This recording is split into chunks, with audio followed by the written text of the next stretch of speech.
তো শুভ বিকেল বন্ধুরা। এখন এই যে মায়ের সাথে চা খেতে বসেছি, তোমাদেরকে বলেছিলাম বিকালে চা খেলে দেখাবো। আমার জামাটা চেঞ্জ দেখছে, জামাটাও চেঞ্জ বিকালবেলায়, কেন কি মাকে নিয়ে বেরিয়েছিলাম একটু নদীর দিকে, একটু ভাবছিলাম ওখানে ভিডিও করবো, তোমাদের দেখাবো। কি আর দেখাবো, আমরা নিজেই কিছু দেখতে এলাম না, এত বৃষ্টি। এত নিজে কিছু দেখতে পাচ্ছিলাম না বৃষ্টি নেই সত্যি, মানে প্রকৃতির কি খেলা। আমরা ঘর দিয়ে আসলাম, কোনো বৃষ্টি নেই, যে ব্রিজে এন্টার করেছি বৃষ্টি, ব্রিজের মধ্যে। বললাম আমাকে লাগলো খালি ব্রিজে বৃষ্টি হচ্ছে, তো মাকে বললাম চলে এখান দিয়ে বাপাস যাই। বাপাস এসে দেখছি ওখানে যেখান দিয়ে এসেছিলাম সেখানেও বৃষ্টি হচ্ছে, মানে কি বলবো আর বৃষ্টি। তো ঠিক আছে, যাই হোক, এই যে খেতে মানে চা খেতে বসেছি, তাহলে দেখাই কি আছে সাথে। মা, চায়ের সাথে চায়ের সাথে চিড়া ভাজা আছে, বাদাম ভাজা আছে, বিস্কুট আছে, চা আছে।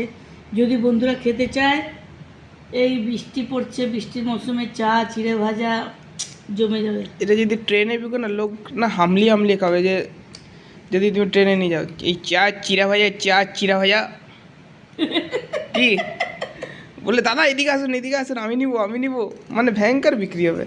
আমি ওখানে চা নিয়েছি, বিস্কুট আছে। তো মা, বৃষ্টিতে তো কিছু হলো না, যাবা একটু ভিডিও করা, বন্ধুদের দেখানো। বন্ধুদের দেখানোর থেকে বড় কথা যে ঘরেই ঘরবন্দি হয়ে রয়েছি, কোথাও নিজেও তো বেরোতে পারছি না দেখার জন্য। এত বৃষ্টি দেখার জন্য একটু কিছু এনে খাবো, তাও পাচ্ছি না। সত্যি বৃষ্টিটা একদম দম করে দিচ্ছে, এত বেশি বৃষ্টি, আমার ঠান্ডাও লেগে যাচ্ছে। আর কি করব, ভগবান কল খোলা রেখে দিয়ে ভুলে গেছে। ঠিক আছে বন্ধুরা, আবার কালকে দেখা হবে নতুন ভিডিওর সাথে।